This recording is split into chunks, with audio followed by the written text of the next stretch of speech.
Pois é, meu irmão. Quarta-feira tá pegando fogo. Pra quem imaginou, né, que a quarta-feira ia ser sem graça, xoxa, se enganou bonito.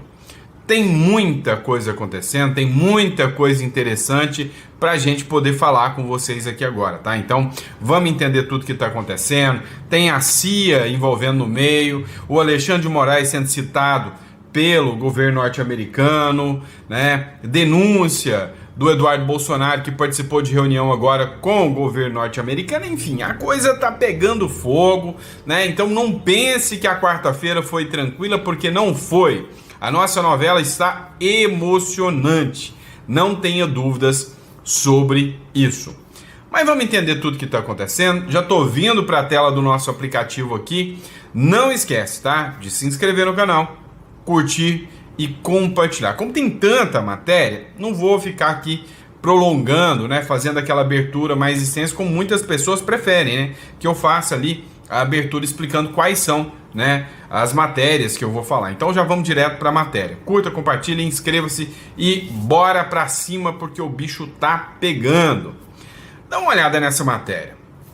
Os Estados Unidos justificaram o tarifaço contra o Brasil por preocupações com censura e direitos humanos. O que acontece? O governo Lula acabou de mandar um dos seus aliados para implorar lá, pelo amor de Deus, Donald Trump, tira suas tarifas de cima do Brasil. Tá, chegando lá, teve uma coletiva de imprensa com o governo norte-americano e algum repórter pentelho resolveu perguntar sobre as tarifas no Brasil. O governo norte-americano falou: não, tarifas no Brasil 10% é a global, que eu estou colocando para todo mundo.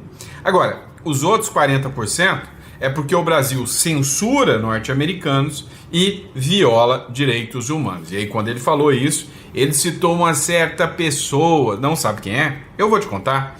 O representante comercial dos Estados Unidos, Jamierson Green, não, parece até nome do Jamierson, né? De pedreiro, né? Jamierson Green afirmou que as tarifas de 40% impostas a produtos brasileiros estão relacionadas a preocupações extremas com o Estado de Direito e a censura dos direitos humanos no Brasil. Antes que você me enche o saco, tá? Quando eu brinquei aqui, parece o nome de pedreiro. Eu já fui pedreiro, já fui gesseiro, então eu tenho o direito de criticar, né? Ô Jamierson, né? É nome de pedreiro, né? É jeitão de pedreiro. Eu já fui pedreiro, eu sei como é que funciona o esquema, tá? Antes que você venha me encher o saco, não tô desdanhando, até porque eu ainda faço parte da classe, porque eu não atuo mais, mas eu sei fazer, então eu ainda sou pedreiro, ainda sou gesseiro, ainda sou pintor, ainda sou eletricista, sou pau para toda obra. Um juiz brasileiro assumiu a responsabilidade de ordenar que empresas americanas se autocensurem, dando-lhes ordens secretas para gerenciar o fluxo de informação sobre o Estado de Direito em relação a oponentes políticos no país, declarou o Green, né? Vamos lá. Quando ele está falando de um juiz brasileiro, quem que você acha que ele está falando, né? Olha só o trecho aqui, né? E aí eu tenho certeza que vocês vão entender o que eles estão falando. Eu joguei numa IA aqui para dublar para vocês. Sobre o Brasil, as tarifas de 50% sobre o Brasil. Você pode explicar por que eles estão sendo atingidos com tarifas de 50% e por que isso se enquadra na Lei de Poderes Econômicos de Emergência Internacional? Certamente, feliz em fazer isso. Agora, para ser realmente específico sobre o Brasil, na verdade existem dois regimes em vigor aqui. Há a tarifa recíproca de 10% sobre o Brasil, que todo mundo no mundo tem, que estamos tentando fazer para controlar o déficit comercial global. Além disso, grande problema, há uma tarifa de 40% no Brasil, e isso está sob uma emergência separada, e isso está relacionado a preocupações extremas com o Estado de Direito, censura e direitos humanos no Brasil, onde um juiz brasileiro assumiu a responsabilidade de ordenar que os LXY empresas para se censurarem, dando-lhes ordens secretas, para gerenciar o fluxo de informações, o Estado de Direito em relação a oponentes políticos no Brasil. E então, quando a detenção ilegal de US cidadãos que estavam no Brasil. Correto. Agora, o Departamento do Tesouro tem usado frequentemente a IEPA, que é a abreviação da lei de que você está falando, para impor sanções que cortarão países, empresas, o sistema financeiro e cortou totalmente o comércio. Se o presidente pode cortar totalmente o comércio, ele certamente pode impor uma tarifa, que é uma medida menor do que uma sanção total. Vocês entenderam o que ele falar? A IEPA, ela pode levar ao corte total de relacionamento. Ou seja, pode cortar totalmente o comércio com os Estados Unidos. Então, se ela tem e dá o poder de cortar todas as relações econômicas, ela também dá o poder, por óbvio, de colocar tarifas. E aí, eles citaram que a culpa das tarifas é do Eduardo Bolsonaro. Ele falou, não, a culpa é do Eduardo Bolsonaro. Não, ele não falou isso. Ele falou que a culpa é de quem? De um juiz do Brasil que viola direitos humanos e censura as pessoas. Quem que é esse juiz que ninguém sabe, hein? Caramba, né? Eu achei que era o Eduardo Bolsonaro, que era um malvadão responsável pelas tarifas. Agora o governo americano falou que não é o Eduardo Bolsonaro, é o juiz que censura. Que coisa, né? Mas o Eduardo Bolsonaro participou de uma reunião junto com o Departamento de Estado lá dos Estados Unidos em Washington. E postaram esse vídeo aqui para vocês, Eduardo Bolsonaro junto com o Paulo Figueiredo. Fala pessoal, estamos aqui em Washington DC, na capital dos Estados Unidos, saindo do prédio do State Department e, como sempre, fazendo o nosso trabalho de atualizações, trazendo as perspectivas e tudo mais que for necessário para esclarecer tudo aquilo que realmente ocorre no Brasil. Não é isso, Paulo? Eu acho que para as pessoas que falaram que você tinha sido escanteado, não era mais recebido, agora era só a química do Lula, etc, etc, eu acho que cai um pouco por terra essa narrativa, mesmo no meio de um shutdown do governo americano. O governo americano está em shutdown, continuamos sendo maravilhosamente bem recebidos. Falamos bastante sobre as nossas perspectivas sobre o Brasil, sobre qual é a situação política atual, os avanços que houve e os avanços que não houve no país, em relação à questão da anistia, né? Há uma expectativa em relação à reunião amanhã com o ministro das Relações Exteriores e o Marco Rubio. A gente entende que essas conversas são normais, são boas de acontecerem agora. Esse é o momento de acontecer. Os Estados Unidos estão numa posição forte. Vamos ver o que o Brasil tem a oferecer, o que o Brasil vai trazer para a mesa. A posição dos Estados Unidos me parece ser sempre a mesma e ser muito clara. Vamos ver o que vai ser dito pelo secretário amanhã. Da nossa parte, né, Eduardo, a gente não é governo dos Estados Unidos. A gente vem aqui, expõe nosso ponto de vista, é ouvido, e eu acho que continuamos sendo bastante ouvidos e vamos continuar tendo outras reuniões aqui. É importante ressaltar, finalizando, que o Marco Rubio é o único que vai tratar, né, em todo o resto do mundo, quem trata da questão comercial é a equipe comercial. É do secretário Bassett, do Greer, que é representante comercial dos Estados Unidos, é verdade, e outros atores comerciais. Apenas o Brasil, devido ao forte conteúdo político, que hoje foi reafirmado por Scott Bassett e Greer, né, numa coletiva de imprensa, na sede do FMI Banco Mundial, mas apenas o Brasil é que terá como líder, negociador da questão comercial, o secretário Marco Rubio. Então isso daí diz muito. Eu acredito que ficará impossível de tirar da mesa a política, como seria desejável pelo lado brasileiro. Então vamos aguardar a reunião de amanhã, mas a gente tem uma convicção muito forte de que os Estados Unidos seguirá trabalhando para reduzir o poder de regimes totalitários, pessoas que censuram e também que atrapalham a vida das empresas americanas. Acho que o mais importante é a gente ver que não houve uma mudança na política externa dos Estados Unidos, tudo permanece como estava. O Brasil vai fazer a sua oferta, vai fazer o seu pleito e vai ouvir de volta qual é a resposta americana. Qual é a resposta americana? A gente não sabe, a gente não é secretário de Estado, a gente não vai estar dentro da reunião, mas eu acho que, como o Eduardo disse muito bem, hoje o secretário do Tesouro e o USTR, o representante de comércio, Greer, deixaram muito claro que da nossa tarifa hoje no Brasil, só 10% são questão comercial, 40% são questão política. Como é que vai resolver a questão política? Boa sorte para o Mauro Vieira. Anistia segue mais viva do que nunca. Pois é, pessoal. Aí fica aí, né, o recadinho do Eduardo Bolsonaro e Paulo Figueiredo, que participaram hoje de mais uma reunião, né? Agora o bicho tá pegando. Defesa de Tagliaferro pede a Edson Fachin, o atual presidente do Supremo Tribunal Federal, a revisão das decisões do ministro do Supremo Alexandre de Moraes. O Eduardo Tagliaferro, vocês devem saber, ex-assessor lá no TSE do ministro Alexandre de Moraes, ele que faz denúncias gravíssimas contra né, o Alexandre de Moraes, dizendo inclusive que existiu fraude processual nos processos, né, que perseguiam uma direita aí no Brasil, né? E aí a grande questão que fica agora é como que vai ser o posicionamento do Fachin.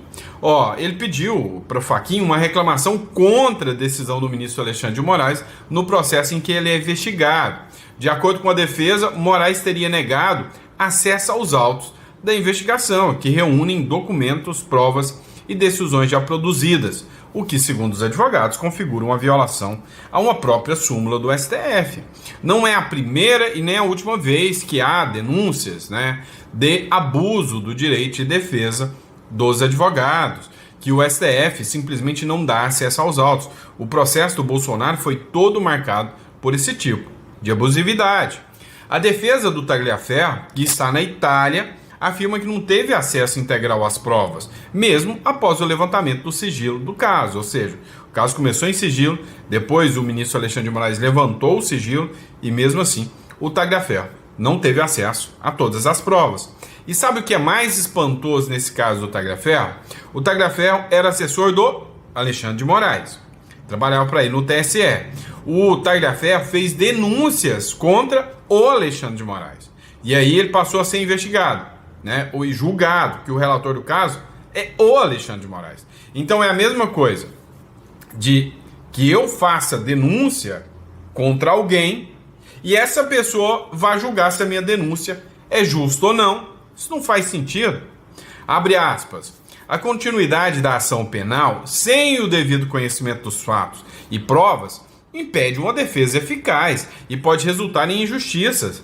Enquanto o inverso, a concessão da medida liminar em absolutamente nada influenciará a causa, que pelos crimes imputados nem de perto se vê avizinhada a prescrição, argumenta a defesa em petição encaminhada ao STF, né? Ou seja, ele fala que não tem risco de prescrever, que não tem risco de nada, então nada mais justo que o Fachin, né, apresentar aí as provas, tá? Vamos lá, pessoal, matéria da Folha de São Paulo que nós vamos discutir agora com vocês. Estados Unidos ameaça a Venezuela com bombardeios pesados B-52. Gente, é a Folha de São Paulo, tá? O jogo tá ficando interessante demais. Estados Unidos está partindo com tudo para cima da Venezuela. Quem sabe logo logo a gente tem uma notícia aí boa vindo do Mar do Caribe. A Força Aérea dos Estados Unidos enviou 3, não foi um, foi 3 bombardeios estratégicos B-52 nessa quarta-feira para um voo no Mar do Caribe junto à costa da Venezuela, chegando a menos de 200 quilômetros de Caracas. A nada sutil ameaça ocorre no momento em que as tensões entre o governo Donald Trump e o governo Maduro estão em alta, ou seja, estão com pressão total. Não parou por aí. Depois da Folha de São Paulo, quem está em alerta com o assunto?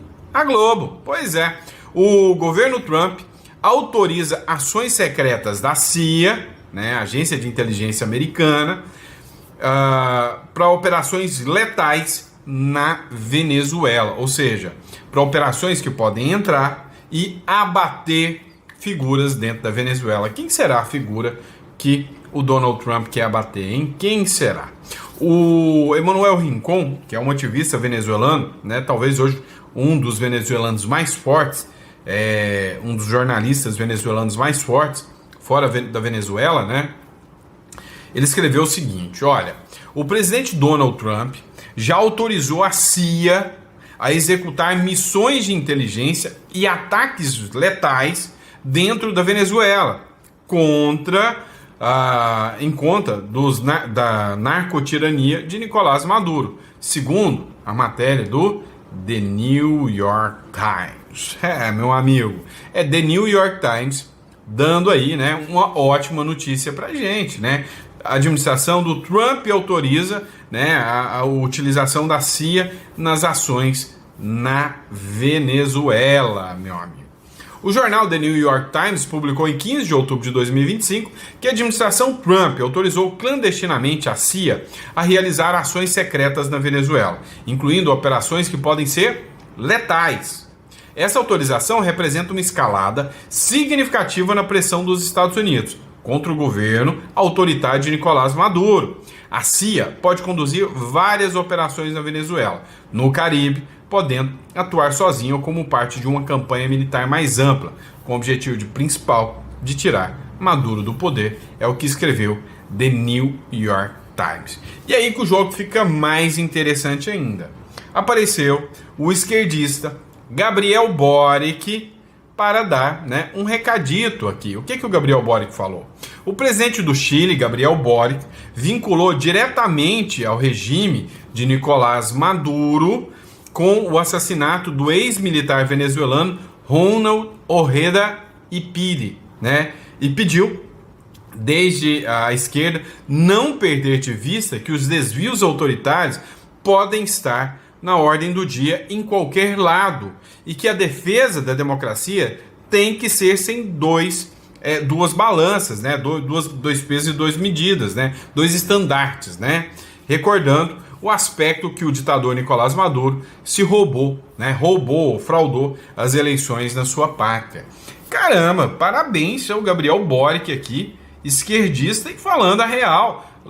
Maduro é um ladrão, roubou as eleições, né? É simples assim, coisa que o Lula evita falar, coisa que a maioria dos esquerdistas evitam a falar. E o pior, tem outros esquerdistas, como a Sheinbaum, que é a presidente do México, que apoiam esses caras.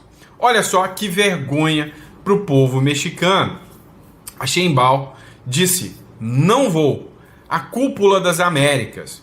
A mandatária informou que não assistirá devido à exclusão de Cuba, Nicarágua e Venezuela. Ou seja, por causa de que esses ditadores foram expulsos, ela não vai, se colocando ao lado dos ditadores.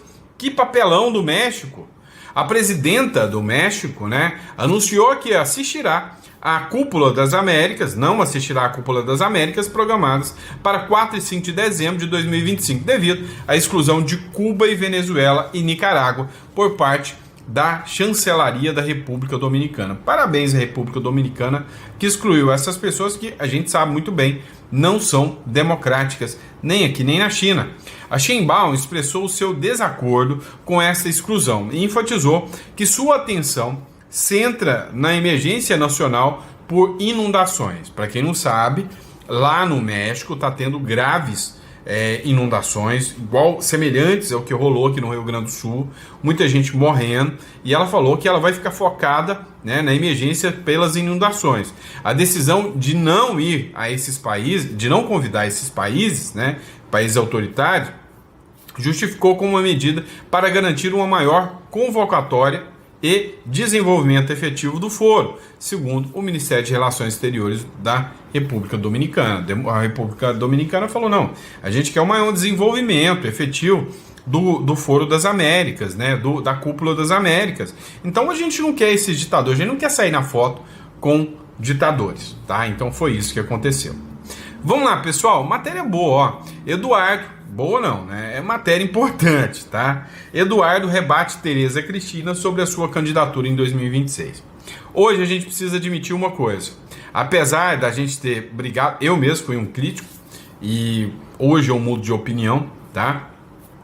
Em 2024, né, teve as eleições municipais, e eu fui muito crítico, né, do cheira-rabo da direita, com o centrão ali, né, apoiando o Ricardo Nunes, né, mas hoje a gente tem que admitir uma coisa: a direita não tem mais força sem o centrão, ela precisa dialogar com o centrão. E agora, mais um nome, né, um discurso do centrão, né, jogou ali uma briga entre o Eduardo Bolsonaro e a Tereza Cristina, né. Vocês sabem que o Eduardo Bolsonaro já saiu na discussão, né, com o Ciro Nogueira, agora foi com a Tereza Cristina, né, que já foi inclusive ministra do governo Bolsonaro. O deputado federal Eduardo Bolsonaro rebateu a senadora Tereza Cristina nessa quarta-feira sobre um comentário acerca do nome da direita com viabilidade para eleições de 2026. A Tereza, em entrevista ao jornal O Globo, defendeu a unidade da oposição em torno de uma candidatura e citou nomes do governador Tarcísio de Freitas, Ratinho Júnior e a Michele Bolsonaro como viáveis para a disputa das próximas eleições. Não mencionou o Eduardo Bolsonaro, até para não ficar ruim com o Ciro Nogueira, Ela é do partido do Ciro, se eu não me engano, tá? Em publicação nas redes sociais, Eduardo criticou o fato de Ratinho Júnior ter sido citado e o nome dele não, alegando que as pesquisas mostram o inverso, que ele tem mais capacidade do que o Ratinho Júnior de levar as eleições.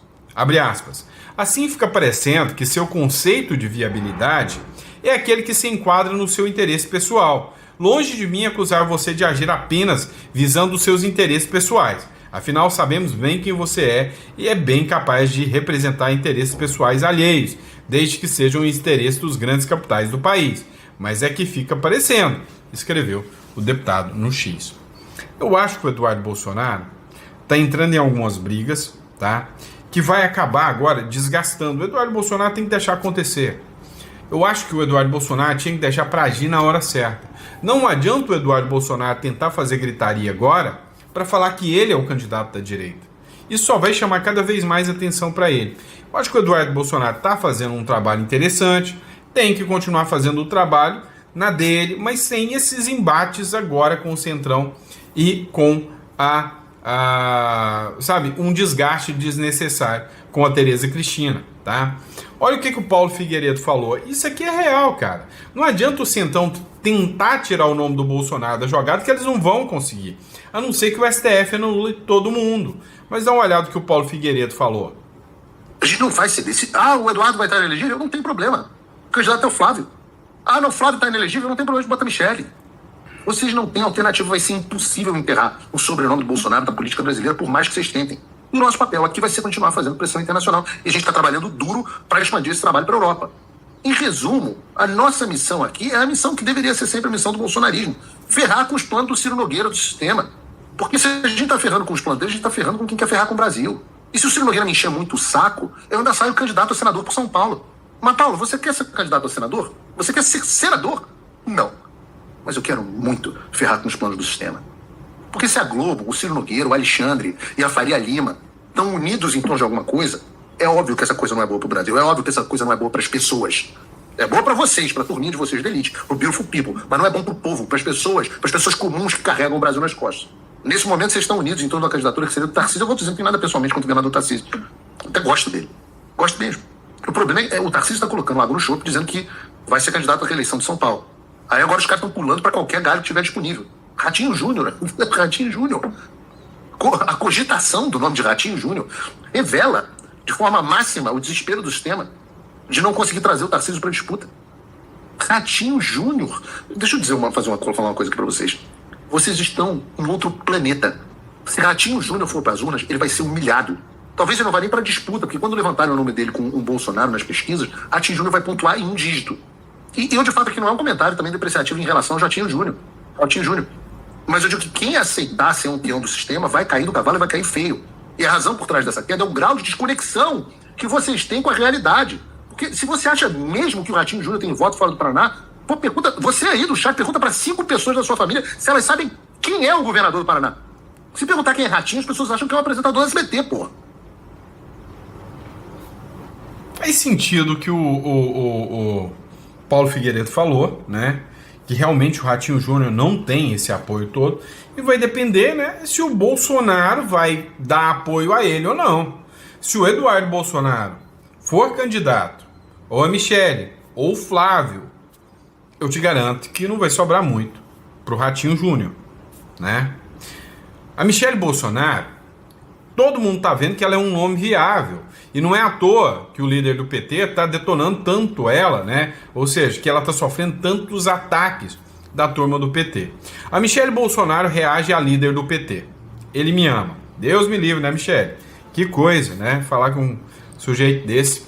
Lindbergh protocolou uma representação criminal junto à PGR, pedindo uma investigação contra Michele por crimes contra a administração pública e atos de improbidade administrativa, que teriam sido cometidos no programa Pátria Voluntária, criado pelo ex-presidente Jair Bolsonaro, com Michele à frente da gestão.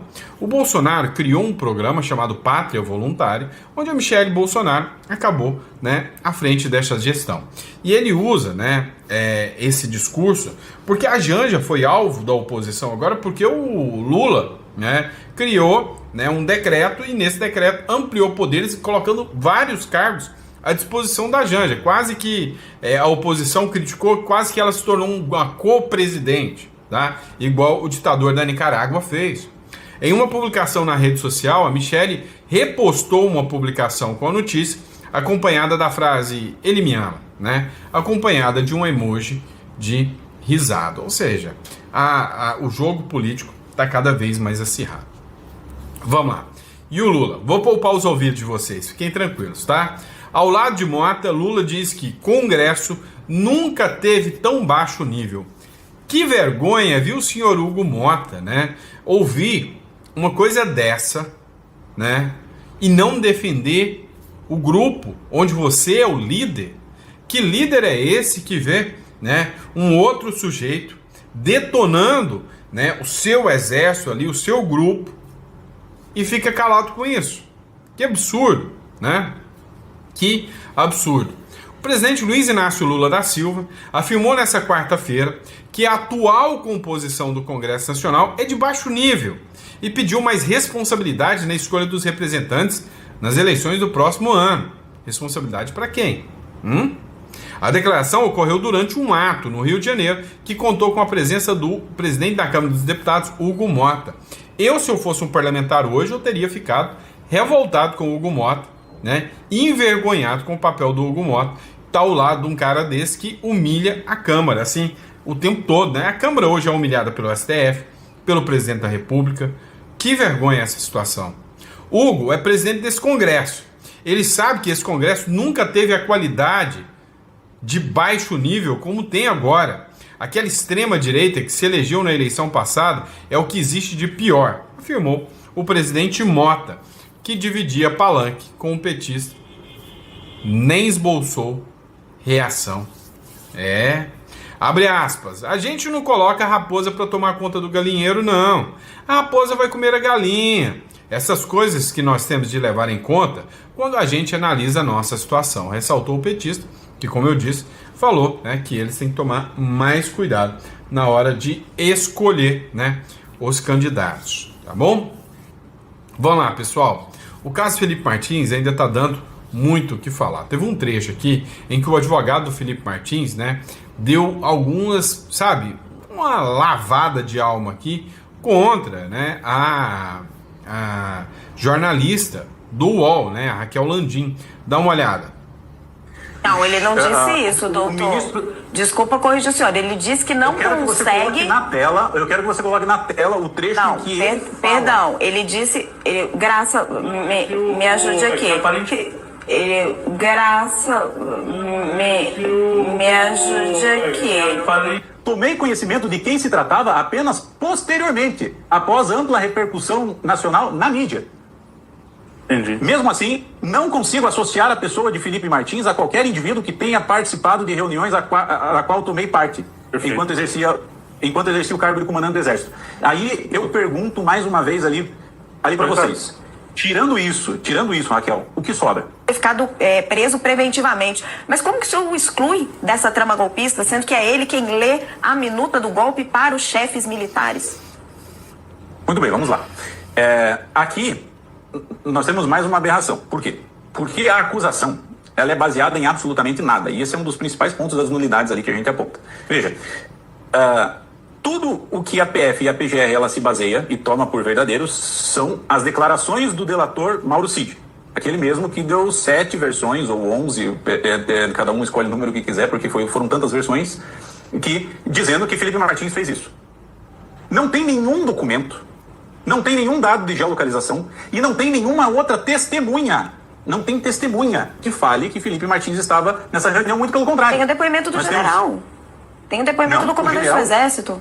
Não, inclusive, se você olhar as nossas alegações finais lá, tem a declaração por escrito do general do Exército, Freire Gomes, afirmando categoricamente: não sei quem é Felipe Martins, me foi apresentado, dizendo assim, poderia ser ele, né? Eu falei, possivelmente, se vocês estão dizendo, isso está na declaração que nós juntamos por escrito dele, do general Freire Gomes. Inclusive, diante do ministro Alexandre de Moraes, ele sustenta exatamente isso e ele fala livremente. Ele fala assim: eu gostaria de esclarecer aqui, excelência, uma confusão que foi feita. Eu não afirmei que Felipe Martins estava naquela reunião. O que sobra? Pergunto a vocês, o que sobra? Não sobra absolutamente nada. Por quê? Aí, os registros de entrada. Eu ia comentar isso com o senhor, a entrada e saída dele do Palácio do Planalto. Os registros de entrada, né? Que a PGR ela não apresenta a cadeia de custódia, a PF não apresenta também. O GSI ele vem e fala que esses registros eram feitos de maneira manuscrita, esses manuscritos nunca apareceram. E aí, o que acontece? Nós vamos lá e encontramos esses registros de entrada. Mas a prova válida, o documento oficial, foi uma resposta à Lei de Acesso à Informação, tá? Uma resposta de Lei de Acesso à Informação fornecida pelo GSI já do governo Lula, onde eles, a lista, né, de pessoas que entraram, não consta o nome de Felipe Martins, nem no dia 6, nem no dia 7, e sequer existe dia 9, que a PGR agora inventou, e sei lá o que ela fez, criou agora nas alegações finais, inclusive fato novo, um pouco mais adiante a gente pode até tratar disso, mas não há mais prova. Nós destruímos tudo isso com os dados de geolocalização do Felipe, com os dados do Uber do Felipe e com o depoimento de todas as testemunhas. O general do Exército disse que ele não estava na reunião. Não, ele não disse isso, doutor. Ministro... Desculpa corrigir o senhor. Ele disse que não consegue... Eu quero que você coloque na tela o trecho que ele Perdão, ele disse... Graça, me ajude aqui. Aparentemente, o que o general disse é que segundo o senhor aí, que ele não conhecia o Felipe Martins, não é isso? Ele disse que ele não identificou... Ele disse que um assessor lê, mas ele não consegue dizer que se é o Felipe ou não. Não, ele falou que um assessor entrou, leu e saiu. E que ele não consegue afirmar que aquele assessor era Felipe Martins. Exatamente. Pode ser ou pode não ser, correto? E Mauro Cid é quem diz que é o Felipe Martins. Ele fala que nunca tinha visto o Felipe Martins até ver as notícias. Ele diz que não pode associar a pessoa que entrou na sala e leu os considerandos como sendo Felipe Martins. Ele diz categoricamente isso. Eu posso abrir aqui para vocês esse documento. Se eu puder colocar aqui na tela, tá? Ah, por favor. Eu consigo abrir aqui e colocar? Não, você pode ler para nós, por favor. Pode ler para nós. Produção, ela coloca ali, conhecimento pessoal. Registro que à época dos fatos eu não conhecia o senhor Felipe Martins, não sabia quem era, jamais tive contato direto com ele e nunca convivi com essa pessoa. Tomei conhecimento de quem se tratava apenas posteriormente, após ampla repercussão nacional na mídia. Entendi. Mesmo assim, não consigo associar a pessoa de Felipe Martins a qualquer indivíduo que tenha participado de reuniões a qual tomei parte, enquanto exercia o cargo de comandante do Exército. Aí eu pergunto mais uma vez ali para vocês. Tirando isso, Raquel, o que sobra?